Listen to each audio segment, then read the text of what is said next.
जय हिंद दोस्तों। ए to be to study की यूट्यूब चैनल पर मैं रंजीत केसरी आप सभी का एक बार फिर से हार्दिक स्वागत करता हूं।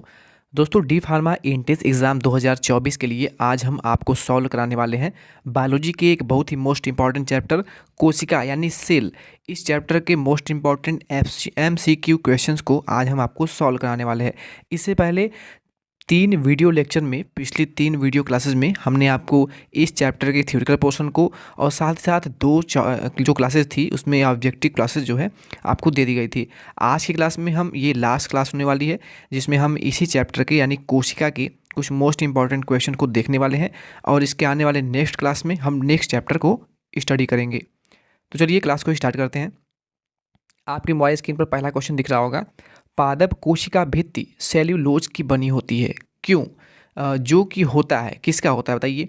पादप कोशिका। देखिए, मैंने आपको पिछली क्लास में, अगर पिछली क्लास जिस बच्चे ने ली होगी प्रॉपरली हर एक क्लासेस को, तो उसको हर एक चीज़ें अच्छे से याद होंगी, पता होंगी।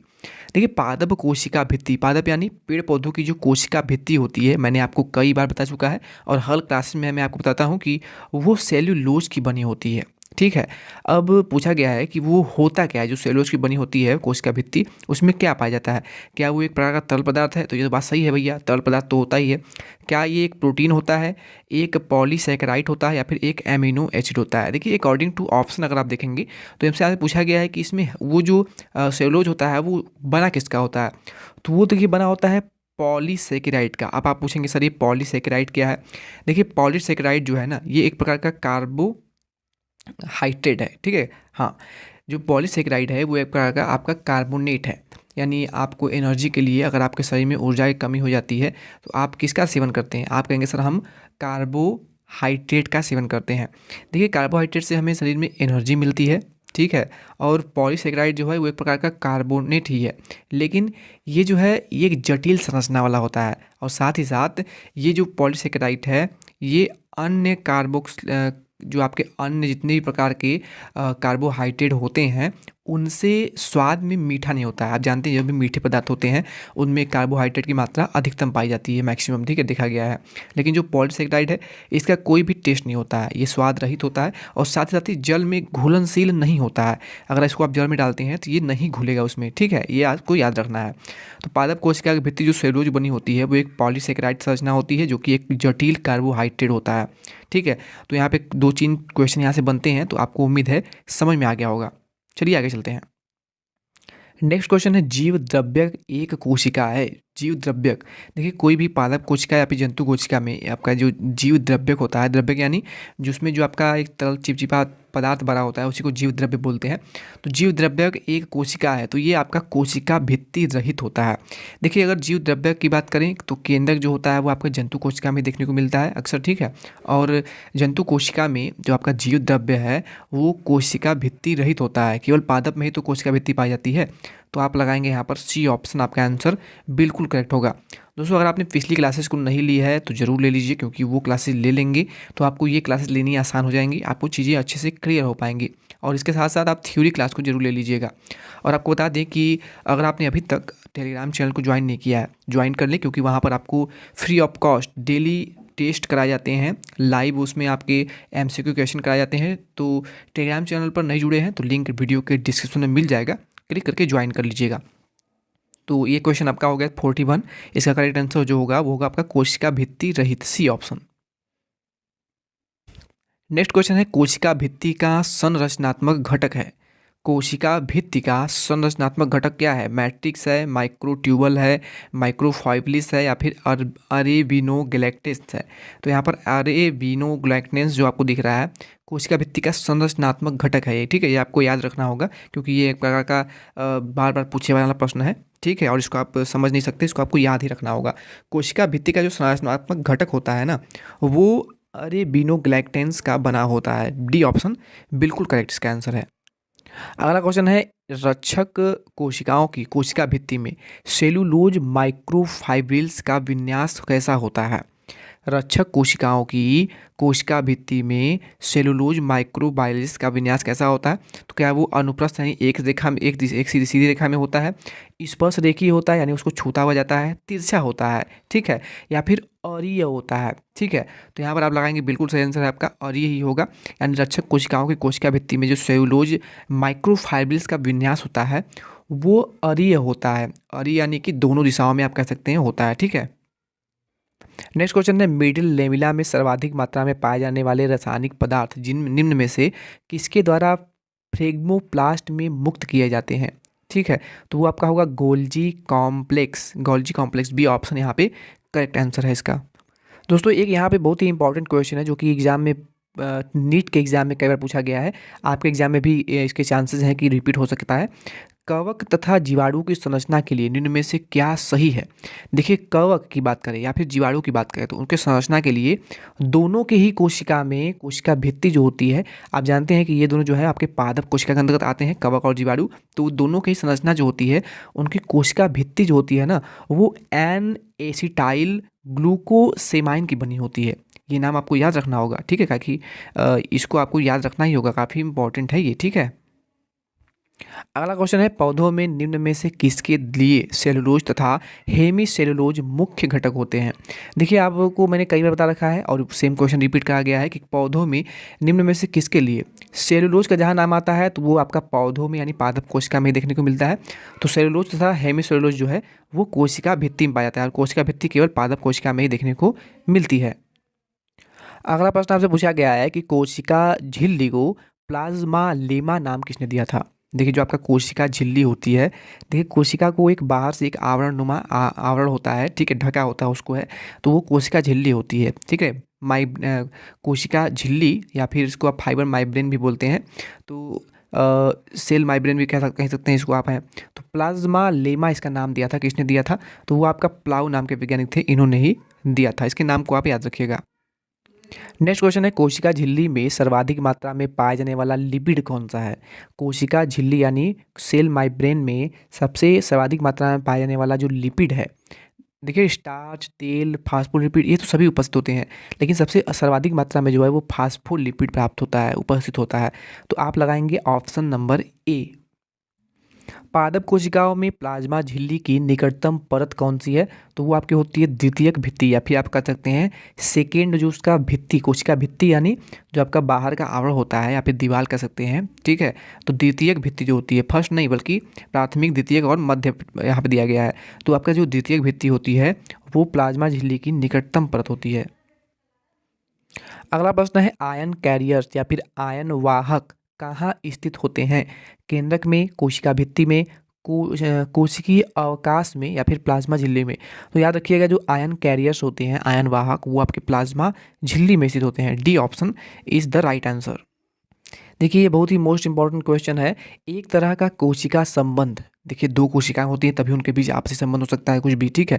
यानी अगर आप हैं, हम हैं, यानी कोई दो पर्सन कम से कम होना ही चाहिए संबंध के लिए। संबंध जो है वो कभी कम से कम दो पर्सन होने चाहिए। यानी आप हैं तो आप स्टूडेंट हैं, हम टीचर हैं, तो आपके बीच में एक संबंध स्थापित होता है। लेकिन अगर आप सिंगल हैं, आपके बीच में और आप ही के बीच में कोई संबंध हो सकता है नहीं, कोई ना कोई दो ऑब्जेक्ट जो है इन्वॉल्व होने चाहिए। यानी आप हैं और यहाँ पे ढेर सारी बुक्स रखी हुई हैं, किताबें रखी हुई हैं, तो आपका किताबों के साथ एक संबंध है, ठीक है। तो ये जो संबंध है ना, जो एक कोशिका से दूसरी से कोशिका में संचार के लिए जिम्मेदार होता है। यानी एक कोशिका जो है दूसरी कोशिका से क्या करती है? संचार करती है। तो वो जो माध्यम है, वो संबंध जो है वो क्या कहलाता है? तो वो गैप जंक्शन कहलाता है। क्या कहलाता है? गैप जंक्शन कहलाता है। सी ऑप्शन इसका बिल्कुल सही उत्तर होगा। देखिए, ये बहुत ही मोस्ट इंपॉर्टेंट क्वेश्चन है। पूछा गया है कि एकल कला मॉडल के अनुसार कोशिका कला लगभग मोटी होती है, कितनी मोटी होती है? तो वो कम से कम 1 नैनोमीटर तक होती है। कितना? 1 नैनोमीटर। यहाँ पे याद रखिएगा, डी ऑप्शन बिल्कुल सही उत्तर है इसका। थ्योरी क्लास लेते समय आपको हमने बहुत ही अच्छे समझाया हुआ था कि निम्न में से कौन सी रचना या फिर कौन सा इसमें अवयव है जो कि जीवित कोशिका पे पदार्थ का स्थानांतरण बाहर और अंदर करने के लिए नियंत्रण का काम करती है अथवा उसकी पारगम्यता को नियंत्रित करती है, यानी कि उसकी जो ट्रांसपेरेंसी है उसको कंट्रोल करने का काम करता है। ऐसा कौन सा अवयव है सेल में, कोशिका में, जो कि किसी भी पदार्थ को, यानी कोई हानिकारक पदार्थ है तो उसको बाहर, कोशिका से बाहर करने का काम करेगा, या फिर कोई ऐसा पदार्थ है जिसको कोशिका के अंदर एब्जॉर्व करना है, तो वो काम कौन करता है? तो वो आपका कोशिका झिल्ली ही करती है, सेल मेम्ब्रेन जिसे बोला जाता है। बी ऑप्शन यहाँ पे आपका आंसर बिल्कुल सही होगा। जीवाणुओं में यूकैरियोटिक कोशिका के समान एक कोशिका घटक हो क्या होता है? तो वो आपका प्लाज्मा झिल्ली ही तो होता है। ओके, बी ऑप्शन सही होगा इसका। नेक्स्ट क्वेश्चन है आपका, जैविकीय झिल्लियाँ किसकी बनी होती हैं? जैविकीय झिल्लियाँ जो होती हैं वो आपकी प्रोटीन तथा फास्फोलिपिड्स की बनी होती है। और आपसे पूछा है कोशिका में सबसे अधिक कौन सा लिपिड होता है, तो वो आपका फास्फोलिपिड ही होता है। ये आपने ऊपर अभी सॉल्व किया था। दोस्तों, अगर आपको क्वेश्चन समझ में आ रहे हो, क्लास अच्छी लगी हो, तो क्लास को लाइक और अपने दोस्तों के साथ शेयर जरूर करा करिए, ठीक है।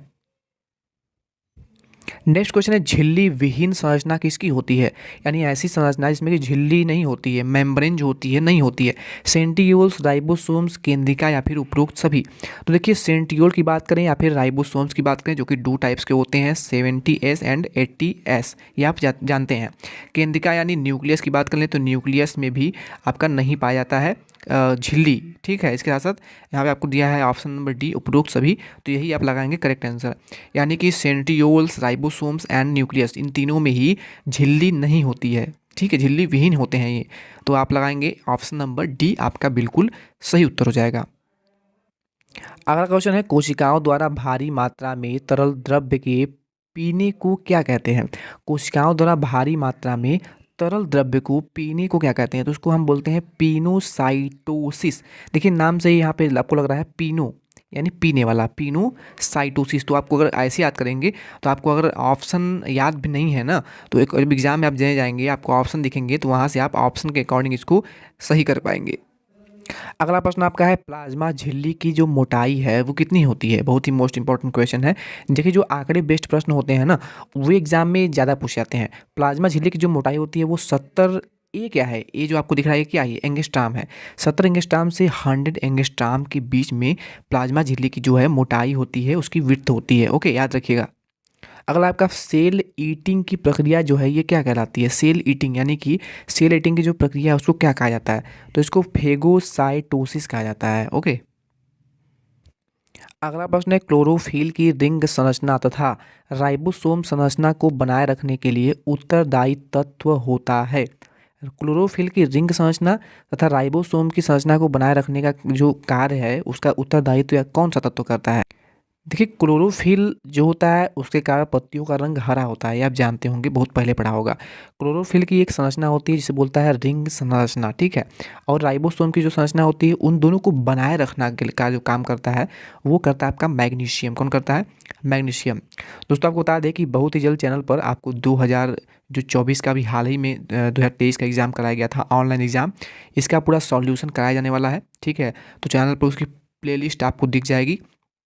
प्लेलिस्ट में आपको वीडियो जो देखना है उसके लिए आपको मात्र 29 रुपीज़ जो है उसके लिए आपको चैनल का मेंबरशिप लेना होगा, क्योंकि वो वीडियो जो है उस वीडियो लेक्चर को तैयार करने में काफ़ी मेहनत करी गई टीम के द्वारा। और वहाँ पर आपको फ्री ऑफ कॉस्ट हमारा प्लान था देने का हर चीज़, लेकिन हर एक चीज़ हम आपको फ्री ऑफ कॉस्ट प्रोवाइड नहीं कर सकते। हाँ, जितना पॉसिबल होता है मैक्सिमम आपको चीज़ें फ्री ऑफ कॉस्ट ही देने का प्रयास किया जाता है। तो मात्र बहुत ही प्रयास करने के बाद मात्र 29 रुपीज़ रखा गया उसका प्राइस। तो चैनल का मेंबरशिप जो अगर आप ले लेते हैं तो आप 2023 का जो एग्ज़ाम अभी हाल ही में कराया गया था उसका full to full solution video lecture आपको देखने को मिल जाएंगी। आप पूरी क्लासेस को ले सकते हैं, वहाँ पर आपको लाइव क्लासेस भी देखने को मिल जाएंगी मात्र 29 रुपीज़, ठीक है। और अगर इसके साथ साथ अगर आप 89 रुपीज़ वाला जो है हमारा प्लान ले लेते हैं, जो कि 1 मंथ का प्लान है, 89 रुपीज़ का अगर आप मेंबरशिप प्लान लेते हैं तो आपको 2023 के नहीं बल्कि 2022 के साथ साथ 2023 का और इसके साथ साथ जो हम आप भी कुछ चैनल पर मॉडल पेपर सॉल्व कराने वाले हैं, जो कि एग्ज़ाम में क्वेश्चन उससे छपते हैं, बनते हैं क्वेश्चन, तो वो भी आपको हम बहुत ही जल्द सॉल्व कराने वाले हैं। आपको इसी मेंबरशिप के प्लान में ये सभी इंक्लूड दिए जाएंगे। राइबोसोम की दो उप इकाइयाँ किस आयन के क्रांतिक स्तर पर संयुक्त रहती हैं? राइबोसोम्स की दो उप इकाइयाँ किस आयन के क्रांतिक स्तर पर संयुक्त होती हैं? तो अभी आपने पढ़ा राइबोसोम्स के साथ साथ वहाँ पे आपने ऊपर पढ़ा था ना, तो मैग्नीशियम ही होगा वो आपका ए ऑप्शन बिल्कुल सही उत्तर हो जाएगा। क्या होगा जब लाइसोसोम्स जिन कोशिकाओं में उपस्थित हो? एक बार फिर से देखिएगा, क्या होगा जब लाइसोसोम्स जिन कोशिकाओं में उपस्थित हो उन्हीं में विघटित हो जाएं? समझ रहे हैं? यानी लाइसोसोम्स को जानते हैं कि लाइसोसोम जो है इसको हम बोलते हैं आत्मघाती थैली, ये आपको पता होगा, या फिर आपने नहीं पता है तो नोट कर लीजिए जरूर से। क्या होगा जब लाइसोसोम्स जिन कोशिकाओं में उपस्थित हो उन्हीं में विघटित हो जाए? तो उस कंडीशन में क्या होगा ना, कोशिकाएं जो है वो विखंडित हो जाएंगी, यानी एक प्रकार से नष्ट हो जाएंगी। सी ऑप्शन आपका सही उत्तर हो जाएगा। देखिए, एक बहुत ही इजी क्वेश्चन है, पूछा गया है राइबोसोम्स को हम क्या कहते हैं? तो देखिए याद रखिएगा, राइबोसोम्स जो है इसको हम राइबोन्यूक्लिक एसिड या फिर राइबोन्यूक्लिक प्रोटीन भी कहते हैं। ठीक है, राइबोसोम्स को केवल राइबोसोम्स ही नहीं कहते हैं, उसको हम राइबोन्यूक्लिक प्रोटीन भी कहते हैं या फिर राइबोन्यूक्लिक एसिड भी कहा जाता है। प्रोकैरियोटिक राइबोसोम्स की सबसे बड़ी यानी लार्जेस्ट सब यूनिट कौन सी है? तो देखिए, प्रोकैरियोटिक राइबोसोम्स की सबसे बड़ी लार्जेस्ट सब यूनिट जो है वो आपका है 50S। ठीक है, इसको याद रखिएगा। तो ए ऑप्शन बिल्कुल सही उत्तर हो जाएगा। नेक्स्ट क्वेश्चन है, प्रोटीन संश्लेषण की क्रियात्मक इकाई कौन सी है? प्रोटीन संश्लेषण की क्रियात्मक इकाई तो आपका है पॉलीसोम। क्या है? पॉलीसोम प्रोटीन संश्लेषण की क्रियात्मक इकाई से कहा जाता है। अच्छा, इनमें से कौन सा है जिसमें कि इस कोशिकांग में डीएनए तथा सीमित कला अनुपस्थित होती है? बताइए। वो आपका होता है राइबोसोम्स। क्या होता है? राइबोसोम्स। बिल्कुल ए ऑप्शन सही उत्तर इसका हो जाएगा। नेक्स्ट क्वेश्चन है, निम्न में से किस कोशिका अंगक में झिल्ली का अभाव होता है? तो आपका राइबोसोम्स में झिल्ली नहीं होती है, ऊपर आपने सॉल्व किया था। माइटोकॉन्ड्रिया में पूर्ण रूप से राइबोसोम्स पाए जाते हैं, तो आपके होते हैं 55S। ठीक है, 55S याद कर सकते हैं इसको। नेक्स्ट क्वेश्चन है, कोशिका के अंदर पेप्टाइड संश्लेषण किस में होता है? कोशिका के अंदर की बात करी गई है, इसमें कि पेप्टाइड संश्लेषण होता है वो किस में होता है? तो आपका राइबोसोम्स में होता है। किस में होता है? राइबोसोम्स में। यहाँ पर आप लगाएंगे ऑप्शन नंबर ए, तो आपका आंसर बिल्कुल सही हो जाएगा। अगला प्रश्न है, निम्न में से किस कोशिका अंगक की झिल्ली इकहरी होती है? ऐसा कौन सा कोशिका अंगक है? कोशिका में बहुत से अंग पाए जाते हैं, माइटोकॉन्ड्रिया, लाइसोसोम्स, राइबोसोम्स, केंद्रक, बहुत कुछ होते हैं। तो कौन सा इसमें जिसमें कि एकक यानी एकहरी झिल्ली जो है उसमें होती है? देखिए, इसका जो करेक्ट आंसर हो जाएगा ना वो आपका होगा लाइसोसोम्स, जिसको कि आत्मघाती थैली भी कहा जाता है। जंतु कोशिकाओं में राइबोसोम्स की खोज किसने करी थी? राइबोसोम्स की खोज जो है वो जंतु कोशिकाओं में किसने करी थी? तो उनका नाम था पेलॉडी। क्या नाम था? पेलॉडी नाम के वैज्ञानिक थे। पेलॉडी ने ही राइबोसोम्स की खोज करी थी जंतु कोशिकाओं में। ठीक है, जीवाणु, माइटोकॉन्ड्रिया, प्रोकैरियोटिक नॉन स्टॉक तथा क्लोरोप्लास्ट में जो राइबोसोम्स होते हैं वो किस प्रकार के होते हैं? तो देखिए, इन सभी में जो राइबोसोम्स होते हैं क्या वो 50S प्रकार के होते हैं, 80S प्रकार के होते हैं या फिर 70S प्रकार के होते हैं? इसका देखिए बिल्कुल जो करेक्ट आंसर होगा वो आपका होगा 70S प्रकार के। ठीक है, सी ऑप्शन बिल्कुल इसका सही उत्तर हो जाएगा। 80S राइबोसोम्स किस में पाया जाता है? 80S राइबोसोम जो है वो केवल यूकैरियोटिक कोशिकाओं में पाए जाते हैं। ठीक है, इसको याद रखिएगा। और मैंने आपको ऊपर सॉल्व कराया था कि जो प्रोकैरियोटिक कोशिकाएं हैं उसमें कौन से राइबोसोम जो होते हैं वो उसका जो मेन बेस होता है वो आपका 50S रूप में होता है। ऊपर आपको अभी सॉल्व कराया गया था। अगर आपको क्वेश्चन समझ में आ रहे हो तो वीडियो को लाइक शेयर जरूर करिएगा, और नहीं समझ में आ रहे हो तो आपको थ्योरी क्लास लेने की बहुत ज़्यादा आवश्यकता है। थ्योरी क्लास लेने के बाद इस लेक्चर को आप फिर से एक बार देखिए, मैं गारंटी लेता हूँ आपको हर एक क्वेश्चन जो है क्लियर होता जाएगा। पौधों में प्रोटीन बनने की जगह क्या होती है? यानी पौधों में जो प्रोटीन का संश्लेषण होता है वो कहाँ पर होता है, किस भाग में होता है? तो जो पौधों में प्रोटीन संश्लेषण होता है ना वो राइबोसोम्स में ही होता है। ठीक है, बी ऑप्शन आपका आंसर बिल्कुल सही हो जाएगा। अब देखिए, सेम वही क्वेश्चन है कि किसे कोशिका की प्रोटीन फैक्ट्री कहा जाता है? देखिए, प्रोटीन जो है वो राइबोसोम्स में ही संश्लेषण होता है, इसलिए राइबोसोम्स को ही हम क्या बोलते हैं? प्रोटीन फैक्ट्री बोलते हैं, यानी प्रोटीन बनने वाली फैक्ट्री कहा जाता है। एक कोशिकीय अंगक को कोशिका विभाजन का ट्रिगर कहा जाता है। देखिए, लाइसोसोम्स जी है ना जो कि कोशिका को विभाजन करने में मदद करता है या फिर उसको ट्रिगर करता है कि कोशिका विभाजन जल्द से जल्द हो सके या फिर अधिक से अधिक हो सके।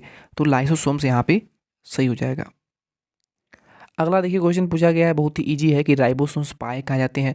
आपने पढ़ा अभी तक कि राइबोसोम जो होता है वो प्रोटीन संश्लेषण यहीं पर होता है, पौधों में या फिर जीव जंतुओं में। ठीक है, इसके साथ साथ आपने पढ़ा कि राइबोसोम्स जो है ये आपका प्रोटीन संश्लेषण करता है, अर्थात इसको हम प्रोटीन की फैक्ट्री भी कहते हैं। यहाँ पे पूछा गया है कि प्रोटीन राइबोसोम जो होते हैं वो पाए कहाँ जाते हैं, तो ये कोशिका द्रव्य में ही पाए जाते हैं। राइबोसोम जो होते हैं वो कोशिका द्रव्य में उपस्थित होते हैं। निम्न में से कौन लाइसोसोम्स की उत्पत्ति का कारण है, तो लाइसोसोम्स की उत्पत्ति जो है वो गोल्जी काय से होती है। ठीक है, ये सब चीज़ें मैंने आपको बता रखा है अच्छे से। नेक्स्ट क्वेश्चन है, राइबोसोम्स किसके बने होते हैं। राइबोसोम्स जो होते हैं वो किसके बने होते हैं, किस पदार्थ के बने होते हैं, तो ये आरएनए तथा प्रोटीन के संश्लेषण से बने होते हैं। कौन, राइबोसोम्स किससे बने होते हैं, आरएनए तथा प्रोटीन से। यहाँ पे डीएनए प्रोटीन भी आपको दिख रहा होगा, लेकिन आपको कंफ्यूज नहीं होना है।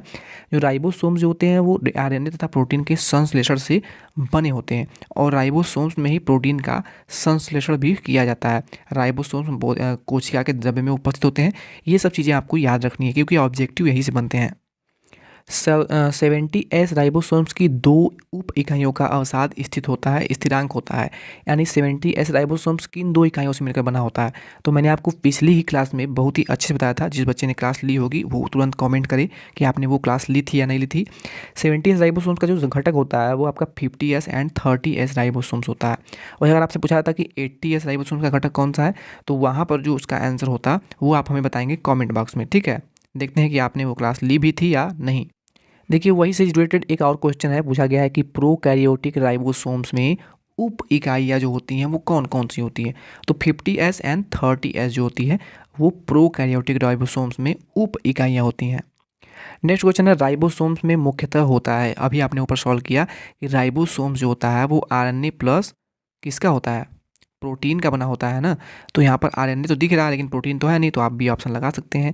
यानी राइबोसोम्स में आरएनए मुख्य रूप से होता है, इसलिए इसको राइबोन्यूक्लिक एसिड या फिर राइबोन्यूक्लिक अम्ल भी कहा जाता है। ठीक है, तो आप लोग तो खुद ही समझदार हैं, आपने ऊपर अभी इसको सॉल्व भी करा था। देखिए, अब आपको बता ही देते हैं। अभी आपने ऊपर अभी हमने आपसे एक क्वेश्चन पूछा था कि जो यूकैरियोटिक कोशिका है उसमें जो 80S राइबोसोम्स है वो किस में टूटता है, यही पूछा था ना। तो वो आपका टूटता है किस में, बताइए। क्योंकि हमने जब 70S की बात की थी तो वो आपका 50S एंड 30S में टूटता था, विभाजित होता था। लेकिन अगर वहाँ पे 80S राइबोसोम्स की बात कर लें तो वो किस में टूटता है, 40-40 में, 60-40 या फिर 60-50 में। बताइए इसका आंसर क्या होगा। बिल्कुल सही उत्तर आ रहा है। देखिए, अगर हम यूकैरियोटिक कोशिकाओं की बात करते हैं तो इसमें जो 80S राइबोसोम्स है वो आपका विभाजित होता है 60S एंड 40S में। लेकिन अगर वहाँ पे 70S की बात करते थे तो वो आपका 50 एंड 30 में विभाजित होता था। यानी इसकी 2 इकाइयाँ थी, मूल इकाइयाँ थी। ठीक है, तो ये क्वेश्चन को याद रखिएगा, प्रीवियस ईयर में ये रिपीट करा गया था। अगला है, सेंट्रियोल्स निम्न में से किस में पाए जाते हैं। सेंट्रियोल्स, सेंट्रियोल्स की बात करें तो सेंट्रियोल्स जो है आपका सेंट्रोसोम में ही पाए जाते हैं। बहुत ही इजी क्वेश्चन है ये तो। इलेक्ट्रॉन सूक्ष्मदर्शी की खोज निम्न में से किसने करी थी। इलेक्ट्रॉन सूक्ष्मदर्शी की खोज किसने करी थी, तो नाल और रस्का नाम के 2 वैज्ञानिक थे, इन्होंने ही इलेक्ट्रॉन सूक्ष्मदर्शी की खोज करी थी।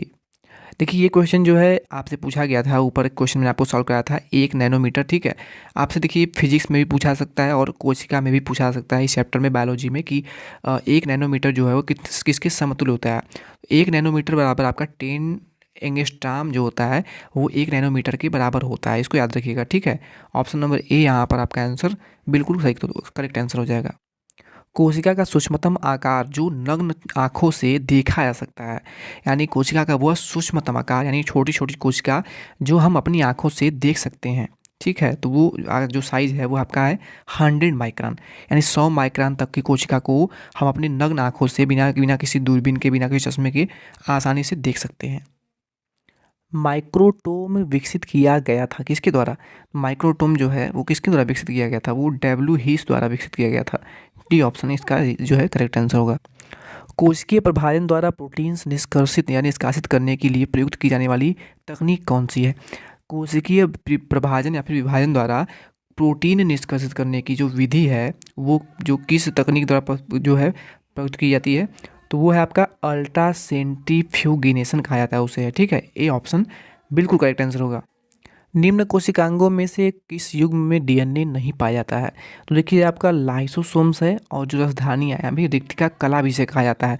तो इन दोनों में जो है आपका लाइसोसोम्स और राजधानियों में यानी रिक्तिकाओं में कोशिका में बहुत से आपके खाली स्थान देखने को मिलते हैं, इसको वैकेंट भी बोला जाता है राजधानियों को, या फिर रिक्तिका इसे बोला जाता है। ठीक है, तो ये डीएनए इनमें नहीं पाया जाता है। लाइसोसोम्स एंड आपकी जो रिक्तिका कला है इसमें आपके डीएनए अनुपस्थित होते हैं। नेक्स्ट क्वेश्चन है लाइपोकॉन्ड्रिया नाम किस कोशिकांग के लिए दिया गया था। लाइपोकॉन्ड्रिया जो है किस कोशिकांग के लिए नाम दिया गया था।